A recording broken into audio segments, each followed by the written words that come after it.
RRB group D 2026 के लिए जो प्रीवियस ईयर पेपर की सीरीज हमने स्टार्ट की थी उसमें टोटल 7 सेट वो कंप्लीट करवा चुका हूँ कि आपको एग्जाम में कैसे करना है इन मैथ्स के पेपर को वो तरीके में आपको समझा रहा हूँ। ठीक है, आज की क्लास में हम 1 दिसंबर 2025 को सिर्फ 2 का पेपर जो हुआ था उसको हम सोल्व करेंगे, बिल्कुल एग्जाम अप्रोच से कैसे आपको एग्जाम में सोल्व करना। और ये मैथ्स के जो पेपर हैं बहुत अच्छे लेवल के हैं, ऐसे नहीं है कि बहुत ईजी है, इससे ईजी लेवल है वो एसएससी के पेपर्स का आ रहा था जो 2025 में मैं सोल्व करवा रहा हूँ, तो उसमें बहुत ईजी है इसके कंपेरेटिव में अगर देखा जाए तो। और ये पेपर जो है ये बहुत अच्छे लेवल के सवाल और बहुत अच्छे कंसेप्ट से जो क्वेश्चन पूछे गए ना तो वो यहाँ पे इसमें पूछे गए हैं। तो ऐसा मत समझना कि बहुत नीचे लेवल की पोस्ट है, ग्रुप डी के पेपर है तो यहाँ पे कोई पेपर है वो हार्ड नहीं आएगा, बहुत अच्छे लेवल के पेपर्स हैं, ऐसा समझना मत। यहाँ पे टाइम लगता है ऐसे सवालों को करने में। ठीक है, बिल्कुल यहाँ से धीरे धीरे सोल्व करेंगे। एक बच्चे का कमेंट भी आया था कि सर थोड़ा फास्ट हो रहा है, तो चीजें हैं वो ऊपर से ही जा रही है, समझ में नहीं आ रही, तो इसके लिए हम आराम से धीरे धीरे चीजों को कंप्लीट करेंगे ताकि आपको रिवाइज भी हो सके और चीजें समझ में आ जाए। ठीक है, एक आपसे रिक्वेस्ट है कि जो मैं रेलवे के पेपर जो सोल्व करवा रहा हूं तो इसके लिए एक अलग से चैनल हम बना रहे हैं ताकि एसएससी वाले जो स्टूडेंट है वो इस चैनल पे पढ़ सके, और जो रेलवे वाले स्टूडेंट्स हैं वो उनके लिए एक अलग से हम अलग से एक चैनल बना दे और उस पर सारी चीजें जितने भी आपके रेलवे के यूजफुल रहेगी वो चीजें हम रेलवे वाली चीज है उस चैनल में ही अपलोड करें। तो एक बार मुझे एक नाम है अपने अकॉर्डिंग, एक बार मुझे नाम का समझ में नहीं आ रहा कि किस नाम से मैं बनाऊं, तो आप मुझे एक बार सजेस्ट करना कि इस नेम से हम बना सकते हैं, थोड़ा सा मेरे से रिलेटेड ही हो। ठीक है, तो ऐसा कोई चैनल का नाम है वो एक बार सजेस्ट करके मुझे कमेंट करके जरूर बताना, फिर वो चैनल है वो नेक्स्ट क्लास में हम बनाएंगे और वही चीजें उसमें अपलोड करते रहेंगे और उस चैनल पे हम पढ़ेंगे। ठीक है, तो मुझे कमेंट करके जरूर बताना, टाइम निकाल के चीजों को थोड़ा सा समझोगे। अब यहाँ पे हम डिटेल से समझेंगे। देखो, एक त्रिभुज की भुजाएं हो 75, 34 और 61 है।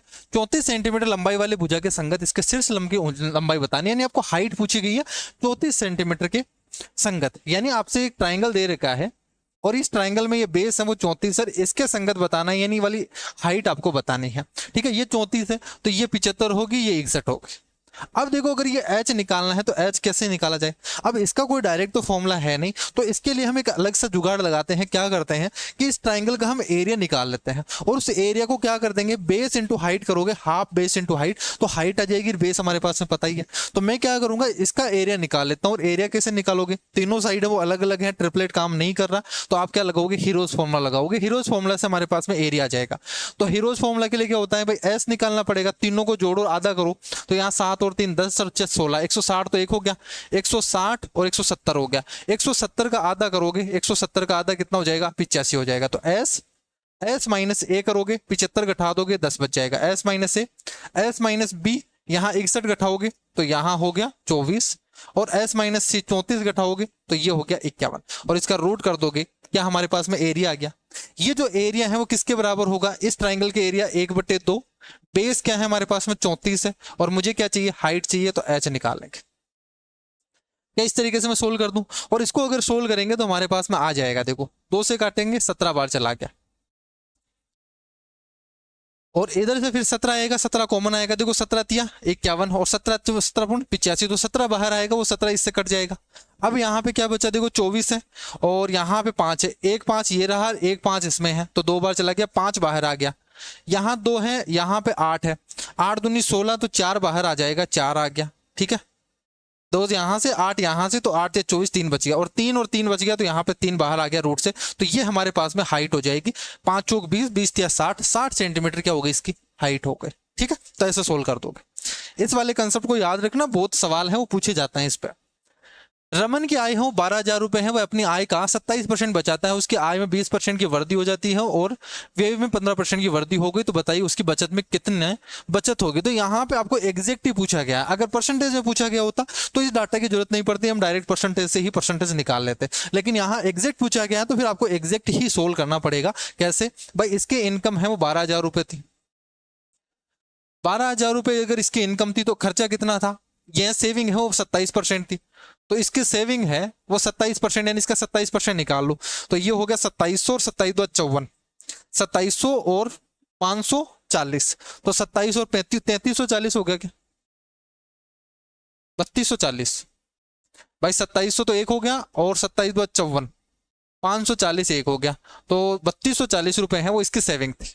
इसमें से 3240 अगर सेविंग तो खर्चा कितना करता था, 12,000 में से 3240 घटा दो तो 60 करोगे तो 3300 हो गया, और 700 करोगे तो 34 कितना हो जाएगा, 4,000 हो गया, और 4,000 हो गया तो यहाँ पे 8,000 हो गया, क्या यही होगा? 8 और 3 11 और 12,000। अब ये था, अब इसने क्या बोला कि इसकी इनकम हो 20% बढ़ गई, इसकी इनकम है वो 20% बढ़ गई, तो मैं यहाँ से 20% बढ़ा देता हूँ, यानी 2400 रुपये इसकी इनकम है वो बढ़ गई। 2400 रुपये अगर इसकी इनकम बढ़ गई है और इसकी जो एक्सपेंडिचर है वो 15% बढ़ गया, तो इसका 15% बढ़ा दो, तो 15 × 90, तो 0 9 चला जाएगा कैरी, और 15 7 105, 105 यानी 114, 4 और 11 चला जाएगा, 15 × 120 और 131। अब देखो 2400 रुपए में से एक्सपेंडिचर है वो 1314 रुपए तो बढ़ गया, 1314, तो यहाँ पे अगर बढ़ गया तो 2400 में से 1314 घटा दो, बाकी क्या होगी? सेविंग बढ़ी हुई आ जाएगी। तो इसमें से आप 1314 घटा दीजिए, तो 14 घटाएंगे यानी यहाँ पे 20 हो गया, 80 यानी 1400 हो गया, और ये 1086, तो 1086 रुपए क्या आ गया आपके पास में? इसकी सेविंग बढ़ी हुई आ गई। तो सेविंग है वो 1086 है, वो बढ़ी हुई आ गई। आप इसमें और बेसिक से करते तो टाइम ज्यादा लगता, क्या करते आप? 12,000 में इसका 27% बढ़ा के लिखते, तो 2400 बढ़ा के लिखते, यहाँ 13,400 लिखते, फिर यहाँ पे देखते इसका करते भाई इतना है वो बढ़ गया, तो 8,000 से ज्यादा बढ़ा के ये लिखते, और फिर उसमें से हम कम कर देते, माइनस कर देते, तो हमारे पास में वैसे भी आंसर आ जाता है। लेकिन उसमें थोड़ी सी कैलकुलेशन ज्यादा करनी पड़ती थी, टाइम ज्यादा लगता है, इसलिए मैंने छोटा कर दिया, डायरेक्ट परसेंटेज निकाल के। पुष्पराज और हिमानी ने मिलकर एक व्यवसाय में 17,800 रुपए का निवेश किया, वर्ष के अंत में 5600 रुपए का प्रॉफिट हुआ, पुष्पराज का हिस्सा इतना है, तो बताइए यहाँ पर उसका निवेश कितना था? तो देखो निवेश जो प्रॉफिट होता है वो इन्वेस्टमेंट के हिसाब से ही बढ़ता है, तो यहाँ पे अगर हम प्रॉफिट का रेशियो निकाल ले वही इन्वेस्टमेंट का रेशियो होगा। तो अगर इसको 2100 रुपए मिलता है, पुष्पराज को 2100 रुपए मिलता है, तो हिमानी को कितना मिलेगा? 2100 रुपए घटा दो इसमें से, 2100 यानी 400 2600, और यहाँ पे 2000 तो ही है, 3600 रुपये हो जाएगा, यही होगा। 2100 और 500 जोड़ेंगे तब होगा ना, 2600 और 3600 हो गया, डिवाइड कर दो 7 या 21 और 7 पंजे 35, तो 3:5 में इसका प्रॉफिट बांटा गया है, यानी हमारे पास में इन्वेस्टमेंट का रेशियो है। और 17,800 रुपये उन्होंने टोटल इन्वेस्ट किया है, तो इसमें पूछा किसका है? पुष्पराज का पूछा है, पहले वाले का 3 का मल्टीपल जो आंसर है वो आएगा। तो यहाँ पे आप पुष्पराज का निकाल सकते हो भाई, टोटल 17,800 रुपये उन्होंने इन्वेस्ट किया था, इस रेशियो में बांट दो, 5 3 8 और इंटू 3 यूनिट की वैल्यू निकालोगे, पुष्पराज का आ जाएगा। सोल्व करोगे, 8 दूनी 16, 8 दूनी 16, 2 बचेगा, 8 दूनी 16, 8 पंजे 40, 3 से मल्टीप्लाई कर दो तो 25 या 75, और 3 दूनी 6, 3 दूनी 6, 66 75 है वो उसने इन्वेस्ट किए हैं पुष्पराज ने। यदि a-1 का क्यूब, देखो इस तरीके से लिखा हुआ है, x का क्यूब प्लस y का cube plus z cube is equal to 3xyz लिखा हुआ है। ये कंडीशन कब होती है? जब x plus y plus z है वो 0 होते हैं। तो बस यहाँ पे इन तीनों का सम है वो 0 कर दो, तो इन सभी को जोड़ेंगे तो कितना आएगा? 3a और माइनस 4 और 5 7 12, माइनस का 12 है, ये 0 के बराबर होना चाहिए, तो a की वैल्यू कितनी आ गई? 4 आ गई। यही हमसे पूछा गया, 4 आ गए सवाल का आंसर। 1533 मीटर लंबी ट्रेन एक खंबे को 73 सेकंड में पार करती है, तो ट्रेन द्वारा 420 मीटर लंबे प्लेटफॉर्म को पार करने में लिया गया समय कितना होगा? तो अगर 420 मीटर लंबे प्लेटफॉर्म को पार करना है तो उसमें कितना टाइम लगेगा? आप बोलोगे इन दोनों की लेंथ का सम डिवाइडेड बाय स्पीड करोगे, दोनों की लेंथ तो कितनी होगी? 15 और 4 1900, 1900 और 53, ये तो टोटल लेंथ हो गई, डिवाइडेड बाय स्पीड चाहिए। अब स्पीड निकालने के लिए इसने बोल दिया भाई 73 सेकंड लगाता है एक खंबे को पार करने में, तो यहां से डिस्टेंस अपॉन क्या कर दोगे? स्पीड टाइम कर दोगे, तो यहां पे स्पीड आ जाएगी, तो 1533 डिवाइडेड बाय 73 करोगे तो ऊपर पलट के चला गया 73, और यही हमारे पास में टाइम लगेगा उस प्लेटफॉर्म को पार करने में। एक लाइन में ऐसे लिखते हैं एग्जाम में, इसको पूरा बड़ा नहीं करना, एग्जाम में जितना कम लिखोगे उतना ही हमारे पास में टाइम बचता है, तो ऐसे आप एक लाइन में लिख दोगे। अब इसको सोल्व कर दो, अगर ये पूरा पूरा आंसर ऑप्शन देखो सब यहाँ पे इंटीजर में है, तो इसका मतलब पूरा पूरा डिवाइड होगा, और ये पूरा पूरा डिवाइड होगा, यानी 73 ही दिख रहा है, 73 से कटेगा तो कितनी बार चला जाएगा? 73 दुआ 146, बचेगा कितना हमारे पास में? 4 और 3 7, एक ही बच गया, तो यहाँ एक बार चला जाएगा, 73 बचेगा तब, और 21 से काटोगे तो यहाँ पे कितनी बार चला गया? 9 बार, तो ये हो गया 189, और बचा कितना? 6, 21 या 63, तो 93 है वो इस सवाल का आंसर हो गया। इसमें बताना है, ट्रिग्नोमेट्री का सवाल है, जब भी ध्यान रखना अगर साइन और कोस में अगर इनके एंगल्स का सम है 90 बन गया तो ये एक दूसरे के बराबर हो जाते हैं। यहाँ पे साइन है, ये बराबर बराबर हो गया, कट जाएगा। यहाँ साइन 80 है, कोस 10 है, इसको 90 माइनस 10 लिखेंगे तो 80 ही बन जाएगा, साइन साइन कट जाएगा। इसी तरीके से साइन 57 है, इसको मैं क्या लिख सकता हूँ? डिवाइडेड बाई कोस 33 लिख सकते हैं। इनका सम भी क्या बन रहा है? 90 बन रहा है, ये कट गया, यानी ये भी क्या आ गया? 1 ही आ गया, और यहाँ 1 में से 1 गया 0 और 2 ही बच गया, ये आपका आंसर। अमन किसी काम का 1/6 भाग है वो 13 दिनों में कर सकता है, तो पूरा काम 13.65 13 दिनों में करेगा अमन। चमन है उसी काम का 1/7 भाग है वो 19 दिनों में, चमन है वो 1/7 है 19 दिनों में, तो यहाँ पे 19/95, 19×7 = 133, तो 133 दिनों में पूरा काम करेगा। यदि दोनों मिलकर उस काम को करे तो कितने दिन लगेंगे, तो ए ने इतना बी ने इतना, तो यहाँ पे टोटल उसका अगर टाइम निकालना तो क्या करोगे भाई, A into B divided by A plus B. 78 और 133 को जोड़ दो, 13 और 7 200, 200 और 8 और 3 11, 211 ये हो जाएगा। बस इसको सोल्व कर लो, अपना आंसर आ जाएगा। लेकिन इसको सोल्व करना थोड़ा सा डिफिकल्ट हो जाएगा। 133 डिवाइडेड बाई 211 है, ऑप्शन भी देखो थोड़े नजदीक नजदीक ही हैं, तो ठीक तरीके से आपको इसको काटना पड़ेगा अगर कट रहा है तो। 211 है तो यहाँ पे ये तो कटेगा नहीं, 78 से भी नहीं कट रहा, 8 दूनी 16 नहीं कट रहा, तो फिर इसको आप क्या कर दो, ऊपर वाले को मल्टीप्लाई कर देते हैं अपन। अगर 133 को 78 से मल्टीप्लाई करना है तो क्या कर दिया जाए, 8 दूनी 16, 8 या 24, 2 जाएगा कैरी, फिर 8 है, 8 या 24 और 2 26, और 7 इसका पीछा करेगा, 7 या 21, तो यहां से हो गया 20 20 40 47 का 7 हासिल चला जाएगा, 4 आगे कैरी, फिर 8 4 12 और 7 इसका पीछा करेगा, 7 या 21। ये तरीका मैं भी सिखा चुका हूं। यहाँ 21 और 2 23, 33 हो जाएगा, कैरी चला गया 3 आगे, और 7 एकम 7 और 3 10, ये आ जाएगा आपके पास में ऊपर मल्टीप्लाई करोगे तो, और डिवाइडेड बाई 211 है। अब निकाल सकते हो क्या लगभग कितना आएगा, अगर यहाँ पर देखो इसको अगर 5 से मल्टीप्लाई करे तो ये आएगा 1055, और 1055 से कम है यानी 50 से कम आएगा आंसर। 50 से कम वाला कौन सा ऑप्शन है, थोड़ा सा कम आना चाहिए 50 से, ये तो ज्यादा वाले हैं ये तो होंगे नहीं, 50 से थोड़ा कम वाला ही आएगा आंसर, 49.2 ही दिख रहा है, तो ये आपका आंसर हो गया 49.2। पूरा सोल्व नहीं करना फिर आपको, हर एक क्वेश्चन में अप्रोक्सीमेशन लगता है, बस लगाने वाला होना चाहिए, पूरा एग्जैक्ट सोल्व करते ही नहीं अपन। 10.5 मीटर सेंटीमीटर 10.5 सेंटीमीटर त्रिज्या वाले एक ठोस धातु के गोले को पिघलाकर 3.5 सेंटीमीटर त्रिज्या वाले छोटे गोलाकार गोले बनाए जाते हैं। सभी छोटे गोलों के संपूर्ण पृष्ठीय क्षेत्रफल का मूल गोले के पृष्ठीय क्षेत्रफल से अनुपात बता दीजिए। बहुत अच्छा सवाल है ये। देखो सबसे पहले तो हमें ये देखना पड़ेगा भाई 10.5 सेंटीमीटर है और 3.5 सेंटीमीटर छोटा वाला गोला है, ऐसे बनाएंगे तो कितने गोले बनेंगे, वो निकालने के लिए क्या करोगे, इसकी रेडियस से भाग दे दो और क्यूब कर दो, आर क्यूब होता है ना, तो एन की वैल्यू आ जाएगी ऐसे। ये मैंने तरीका समझा दिया है मैंने, यहाँ पे क्यूब कर दोगे क्योंकि आर क्यूब होता है ना, तो एन, तो 35 × 105 होता है, 3 नाम 27, यानी 27 गोले बनाओगे आप छोटे छोटे। अब ये बोला गया है कि सभी छोटे गोले के संपूर्ण पृष्ठीय क्षेत्रफल, तो यहाँ क्या होगा 4πr², तो 27 गोले हैं हमारे पास में, और प्रत्येक का एरिया कितना होगा 4πr², आर कितना है 3.5, इसका स्क्वायर है, ये अनुपात निकालना है।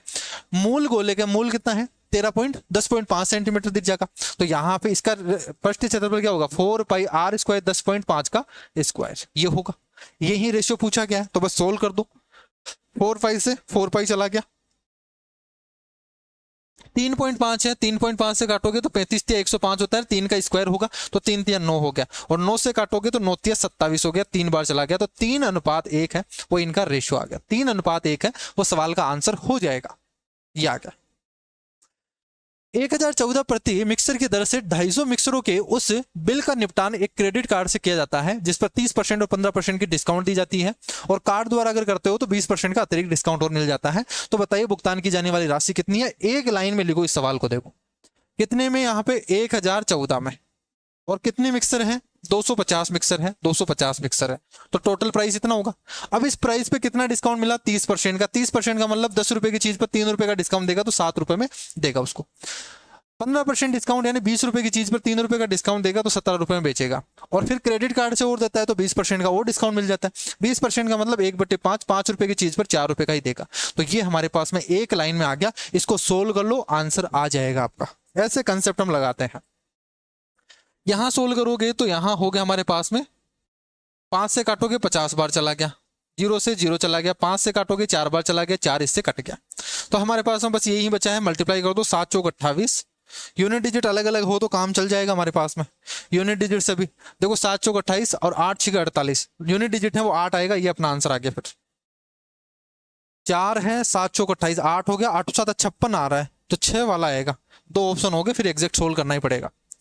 7 चौक 28, 2 चला गया, 7 और 2 9, 1098 आ गया, सॉरी 7098, और इसको 17 से और मल्टीप्लाई कर दो, 17 × 136 13, 17 नाम 153, 153 156, 156 यानी 166, 6 और यहाँ पे हो गया 17 6 102, 17 7 119, 120, 120 666 है वो सवाल का आंसर हो जाएगा।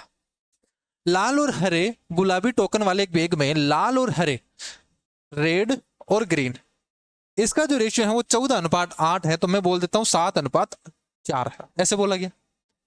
जबकि गुलाबी और लाल टोकन का अनुपात है वो 2:6 है, यानी 1:3 है, सिंप्लीफाई करें तो। यानी रेड क्या है 3 है, रेड 3 है, तो पिंक कितना है 1 है, ये बोला है। ओवरऑल रेशियो निकाल दो, गुलाबी और हरे का पूछा है, तो यहां ओवरऑल निकालोगे, इसको 3 से मल्टीप्लाई कर दो, 7 या 21 और 4 या 12, और इसको कर दो 7 से मल्टीप्लाई तो 7 आ जाएगा। तो 12:7 है, वो यही हो गया, हरे और गुलाबी का 12:7 है, बी ऑप्शन हो गया। एक शिक्षक है वो 15 एक समान परीक्षा फोल्डर तैयार कर रहा है। प्रत्येक फोल्डर में 8 प्रश्न पत्रक हैं और 6 उत्तर पत्रक हैं। एक पुस्तिका है जिसमें इतने हमारे पास में अतिरिक्त प्रश्न है। शिक्षक सभी 15 फोल्डर के लिए कुल कितने प्रश्न और शीट है वो तैयार करता है, तो सभी को जोड़ना है बस एक तरीके से। भाई देखो, एक फोल्डर में 8 प्रश्न है तो इसमें है 8 और 6 14, इसमें हो गया, ठीक है। टोटल तो हो गया 14 और प्लस इसमें है, यहां सोल्व करोगे 24 6 चौका 24 4 4 8, तो इसमें 8 और है, तो ये हमारे पास में है। और इस तरीके के कितने हैं, 15 फोल्डर तैयार करता है, तो 15 से मल्टीप्लाई कर दो, 14 और 8 22 इंटू 15 कितना हो गया, 15 दूना 30, 33 हो गया क्या, 330। यदि 4000 अंकित मूल्य वाली एक वस्तु को 280 रुपए में बेचा जाता है तो कितना डिस्काउंट दे दिया। देखो 4000 रुपए की चीज है और आपने इसको बेचा कितने, ओनली 280 रुपए में। रेशियो कर दो 0 से 0, 4 से काटोगे 4 7 28, यानी 100 रुपए की चीज को आपने 7 रुपए में बेच दिया, तो 93% का आपने क्या कर दिया, इसको डिस्काउंट दे दिया, 93% का डिस्काउंट दे दिया। एक कक्षा में 35 विद्यार्थियों की औसत आयु है वो 13 वर्ष है। यदि शिक्षक की आयु में शामिल कर ली जाए तो संपूर्ण औसत है वो 14 वर्ष हो जाता है। एवरेज का मैंने पूरी क्लास है वो अपलोड कर दी है। एग्जाम में कैसे आप बिना पेन लगाए करोगे वो तरीका, वो क्लास देख लेना, सारी चीजें समझ में आ जाएगी। देखो सबका एवरेज, सबके पास में 13-13 रुपए है। जैसे ही टीचर आता है सबके पास में 14-14 रुपए हो जाता है। क्यों आता है, क्योंकि वो टीचर है वो खुद तो 14 रुपए लेके आता ही है और इन 35 स्टूडेंट को सबको 1-1 रुपए और बांट देता है, तो सबके पास में हो जाता है। तो टीचर कितना लेके आएगा, 35 + 14 लेके आएगा, 35 + 14 यानी 49 रुपए लेके आ रहा है आंसर। एक परिवार में पिता, माता और पुत्र और पुत्री है। पुत्र और पुत्री की आयु में 3 वर्ष का अंतर है। जो आपके पास में सन है और जो डॉटर है, इनके बीच में जो अंतर है ये आपका 3 साल का है। जो पिता और माता की आयु के अंतर के बराबर है, और इतना ही अंतर है ये माता और पिता की आयु के बीच में अंतर है। फादर और मदर के बीच में अंतर है 3, ठीक। और उन सभी का सम है वो 144 है। तो यहां पे सभी का सम है वो 44 है, यानी पिताजी हो गए, माताजी हो गई, डॉटर हो गया और सन हो गया, इन सभी का सम है वो 144 है। पिता सबसे बड़े हैं तो पिता सबसे बड़े हैं, ठीक है। और पुत्र सबसे छोटा है, ऐसा वो सबसे छोटा है, तो ये सबसे छोटा है, ये सबसे बड़ा है। और पुत्र की आयु है वो माता की आयु की आधी है, और जो पुत्र की आयु है वो माता की आयु क्या है, आधी है, माता की आयु से आधी है। पुत्र की आयु बतानी है, डॉटर की आयु बतानी है। एक तो तरीका ये है कि आप ऑप्शन उठाओ और ये चीजें आप पुट करके देख लो यहाँ पे सेटिस्फाई कर रहा है या नहीं कर रहा। आप सब में पुट करोगे लेकिन ये बहुत लंबा बन जाएगा प्रोसेस, इससे अच्छा हम बेसिक से ही कर लेते हैं। तो इस सवाल को करने के लिए हमें क्या चाहिए, यहाँ पे किसी एक यूनिट में कन्वर्ट करना पड़ेगा, क्योंकि ये चीज दे रखी है। देखो यहाँ पे अगर मुझे कन्वर्ट करना हो तो मैं क्या कर सकता हूँ, देखो एस भी दे रखा है, यहां से पिताजी को क्या लिख सकता हूँ, मदर की टर्म में लिख सकता हूँ, मदर को यहाँ पे सन की टर्म में लिख सकता है। तो देखो पिताजी को मैं लिख रहा हूं m+3, भाई m+3 लिख सकते हैं, और यहाँ m को क्या लिख सकते हैं, 2s लिख सकते हैं। तो ये हो गया आपके पास में 2s+3, यही तो हुआ भाई। फादर को हमने लिख लिया m+3 और मदर को हम लिख सकते हैं 2s, और 2s+3 हो गया।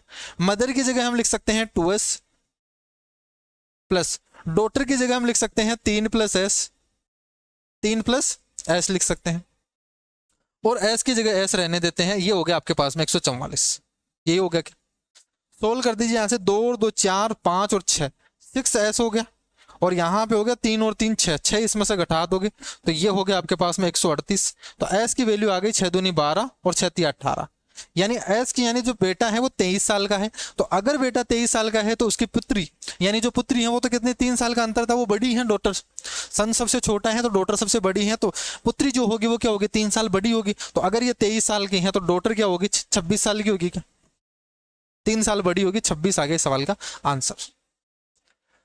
7,700 रुपए राशि पर वार्षिक रूप से संयोजित 10% वार्षिक चक्रवृद्धि ब्याज की दर से 2 साल का मिश्र धन बता दीजिए। तो 10% की रेट से 2 साल के लिए इफेक्टिव रेट क्या होती है 21%। तो आप क्या कर दो 121% निकाल दो, इसका वही मिश्र धन हो जाएगा। तो 7700 रुपए का 121% निकालना है। परसेंटेज से क्या हो जाएगा, ये 2 जीरो कट गया, 77 को 121 से मल्टीप्लाई कर दो, 7 से मल्टीप्लाई करके 11 से कर देंगे, 7 और 1 8 और इसको 11 से कर दो तो 7 7 4 11 8 4 12 13 और ये 8 1 9 93 17 है वो सवाल का आंसर हो गया। 146 और 196 के बीच में कुल भाज्य संख्या बता दीजिए। बहुत अच्छा सवाल है और ये टाइम टेकिंग है। इसके अलावा यहाँ पे इस सवाल में कोई दूसरा अल्टरनेट तरीका नहीं होता, इसको हमें चेक करना ही होता है। 146 और 196 के बीच में आपको अभाज्य संख्या देखनी है। अब कैसे चेक करोगे, आप एक बार लिख लो, जो भी आपके दिमाग में ओड नंबर आ रहे हैं वो लिख लेते हैं और फिर चेक कर लेंगे अपन।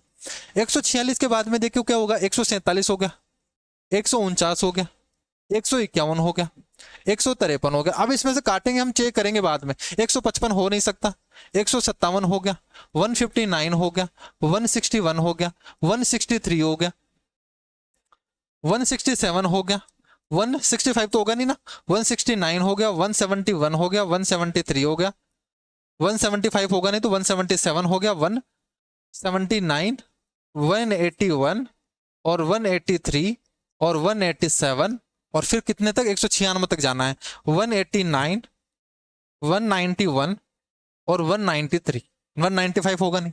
अब ये नंबर हमारे पास में ओड नंबर आए हैं, अब इनमें से काट दो जो 3 11 इस तरीके से कट रहे हैं। अब इसमें एक चीज और देखोगे कि यहाँ पे देखो नंबर कितना है 196, तो स्क्वायर क्या होता है 14 का स्क्वायर होता है 196। तो 14 से पहले जितने भी प्राइम नंबर है उन नंबर से आप चेक कर लोगे कि क्या इन नंबर से कट रहे हैं, वैसे ही चेक करना है। जैसे हमारे पास में 3 हो गया, 5 हो गया, 7 हो गया, 11 हो गया, 13 हो गया, इन नंबर से आप क्या कर लोगे चेक कर लोगे। अगर कोई नंबर कट रहा है, इससे आगे के नंबर से भाग देके हम चेक नहीं करेंगे, बस इनसे पहले वाले से कर लो। अगर वो कट रहे हैं तो हमारे पास में वो प्राइम नंबर होंगे नहीं, और अगर नहीं कटेंगे तो हो जाएंगे आपके पास में। अगर देखो यहाँ पे 7 और एक 8, 8 4 12 बन रहा है, तो ये तो 3 से डिविजिबल हो गया, नहीं होगा। 9 और 10 4 14, 3 से तो नहीं हो रहा, 5 से नहीं हो रहा, 7 से देखोगे 7 से भी नहीं हो रहा, 11 से देखोगे 9 और 10 11 से नहीं हुआ, 13 से 1 नहीं हो रहा, तो ये हो गया आपके पास में प्राइम नंबर। इसको देखोगे 3 से हो रहा है कि 5 6 7 नहीं हो रहा, 5 से भी नहीं हो रहा, 7 से देखो 7 14 नहीं हो रहा, 11 से भी नहीं हो रहा, 13 और 14 15 नहीं हो रहा, तो ये अपने पास में क्या हो जाएगा प्राइम नंबर हो गया। इसको देखोगे 5 3 और 1 4, 5 4 9, 3 से डिविजिबल है, नहीं होगा। यहां देखोगे 6 7 12 हो गया, तो ये भी नहीं होगा क्योंकि 3 से डिविजिबल हो गया, 3 से थोड़ी हुआ ये, 8 5 13 हुआ ना सम, तो 3 से नहीं है। 7 से देखोगे 7 दूनी 14 नहीं हो रहा, यहाँ 11 से देखोगे तो 7 8, 8 में से 5 नहीं हो रहा, और 13 से देखोगे 13 नहीं हो रहा, तो ये हमारे पास में क्या हो गया प्राइम नंबर है। इसको देखोगे तो ये हमारे पास में 3 से डिविजिबल है। इसको देखोगे तो 7 दूनी 14 और 7 या 21, 7 से डिविजिबल है, तो ये भी प्राइम नंबर नहीं होगा। यहां देखोगे तो ये हमारे पास में 7 से देखोगे 7 दूनी 14 नहीं हो रहा, 11 से नहीं हो रहा, 13 से नहीं हो रहा, तो ये हमारे पास में क्या हो गया प्राइम नंबर हो गया। 7 और 8, 8 और 6 14, 3 से तो नहीं हो रहा, 7 से देखोगे 7 दूनी 14 और 15 16 नहीं हो रहा, 13 और 3 13 से भी नहीं हो रहा, तो ये हमारे पास में इन सभी नंबर से नहीं हो रहा, तो प्राइम नंबर हो गया। ऐसे ही चेक करना पड़ेगा, इसीलिए बोल रहा हूँ टाइम टेकिंग सवाल है। यहां देखोगे तो यहाँ पे 7 से देखोगे 7 दूनी 14 नहीं हो रहा, 11 से नहीं, 13 से 3 बचेगा, 13 3 39, देखो ये 13 से डिविजिबल हो गया, तो ये प्राइम नंबर नहीं है। आपको 13 से पहले वाले देखना है क्योंकि स्क्वायर से चेक कर लोगे ऐसे ही। अब यहाँ 19 से 17 से 23 से ऐसे चेक करने की जरूरत नहीं पड़ेगी फिर आपको। 19 × 152, 19 नाम 171, 7 2 9 है ना यहाँ पे, तो 7 3 10 11 और 7 से काटोगे 7 दूनी 14, 3 नहीं हो रहा, 11 नहीं हो रहा, 13 से 13 4 17 नहीं हो रहा, तो ये सब आपके पास में प्राइम नंबर हो गया। 7 से 7 7 14 1 15, 3 से डिविजिबल है, नहीं होगा। यहाँ हो गया 8 और नहीं हो रहा, और 7 से देखोगे 7 दूनी 14 और 3 17 नहीं हो रहा, 11 से काटोगे 6 है, नहीं कट रहा, 13 से 13 और 4 17 नहीं हो रहा, तो ये अपना हो गया। 8 और 1 9, ये 3 से भी नहीं है, 5 से नहीं है, 7 से काटोगे 7 दूनी 14 और 4, 7 से भी नहीं है, 11 से काटोगे 11 से भी नहीं है, 13 से काटोगे 13 से भी नहीं है, प्राइम नंबर हो गया। यहां देखोगे तो 7 से काटोगे 7 दूनी 14, 4 नहीं कट रहा, 11 से नहीं कट रहा, 13 से नहीं कट रहा, ये प्राइम नंबर है। 7 1 8 8 16 है, तो 7 दूनी 14, 4 नहीं कट रहा, 11 से देखोगे 8 8, 11 से डिविजिबल है ये नंबर। यहां देखोगे 9 और 9 बन गया, 3 से डिविजिबल है। यहां देखोगे 9 और 2 11, 11 से काटोगे तो नहीं हो रहा, 7 से काटोगे 7 दूनी 14, 5 नहीं, तो ये भी हमारे पास में प्राइम नंबर हो गया। इसको देखोगे तो 7 दूनी 14, 5, 11 से काटोगे 8 नहीं हो रहा, 13 से,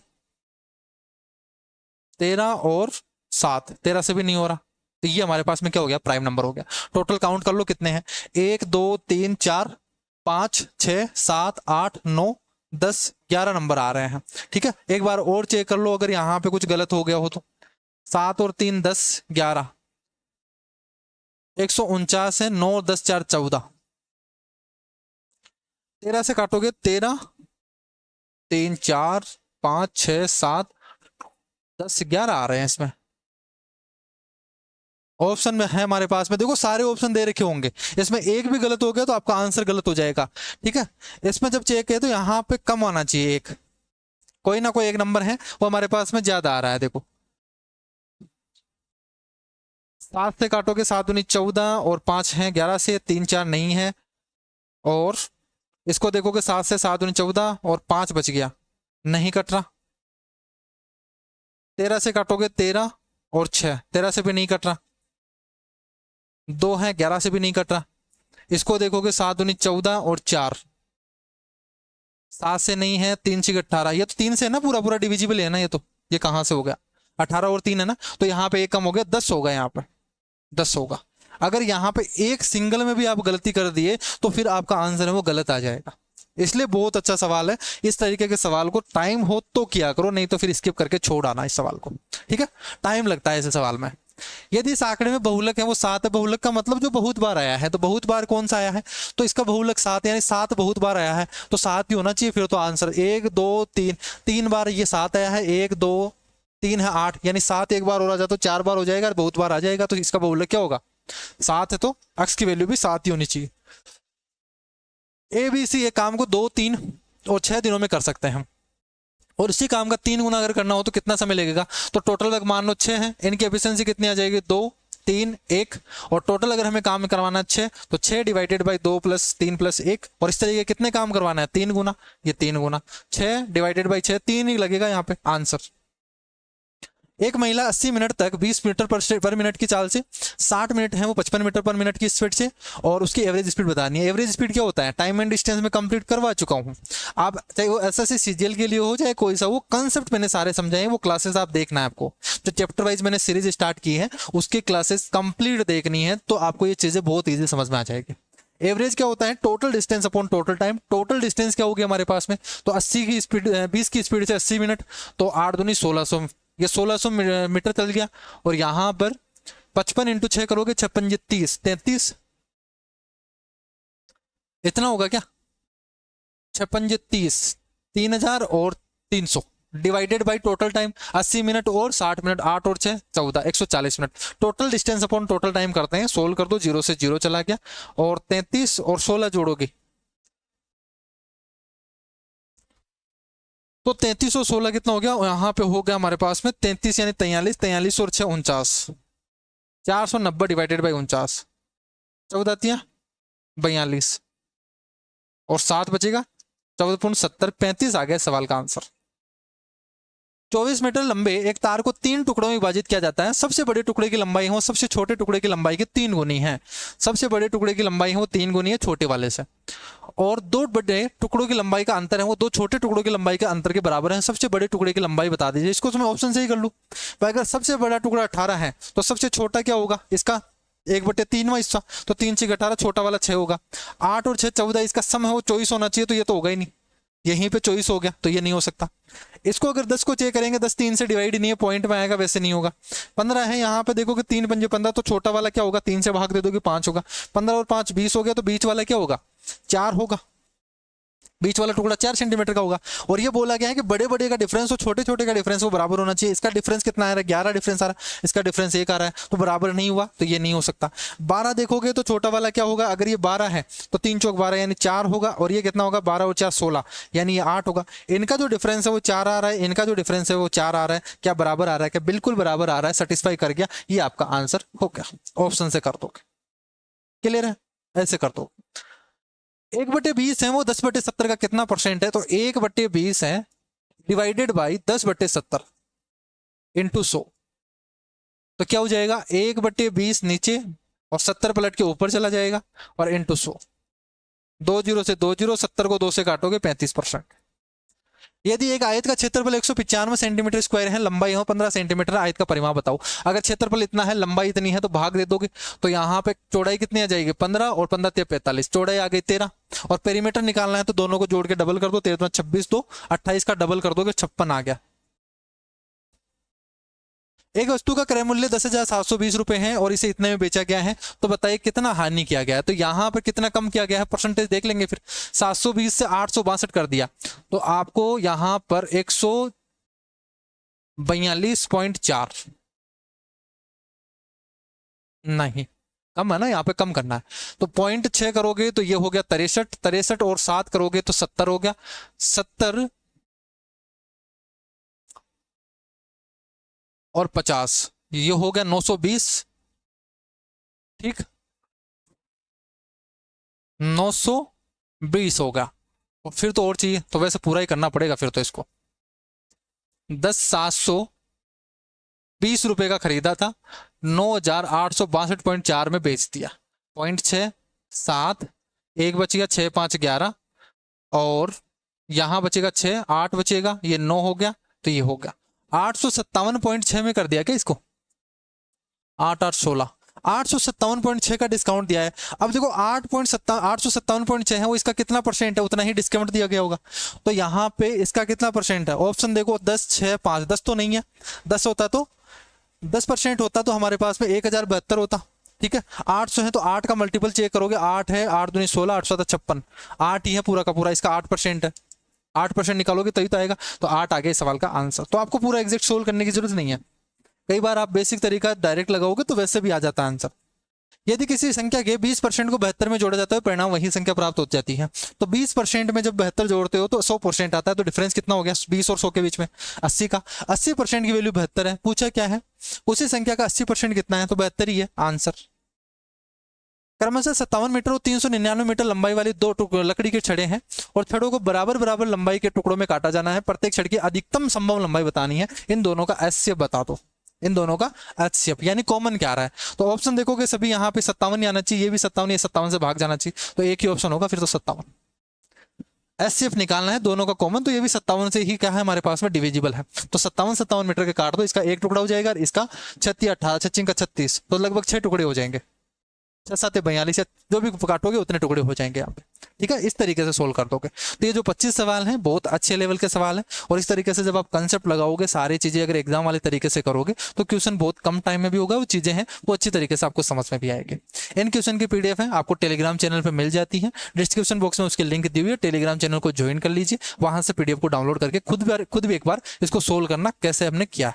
और अगर मेरे से पर्सनली पढ़ना चाहते हो या हैंड रिटन नोट लेना चाहते हो एग्जाम से पहले, रिवीजन के, कैलकुलेशन के या मैथ्स के, रीजनिंग के, जो भी, तो आप maths with Gajanand app download कर लीजिए, यहाँ पे आपको हैंड रिटन नोट्स मिल जाएंगे। कोर्स लेना चाहो तो कोर्स भी मिल जाएगा आपको, ठीक है। तो आज की क्लास में इतना ही करते हैं, नेक्स्ट क्लास में मिलते हैं एक नए सेट के साथ में, तब तक के लिए bye bye, take care, thank you.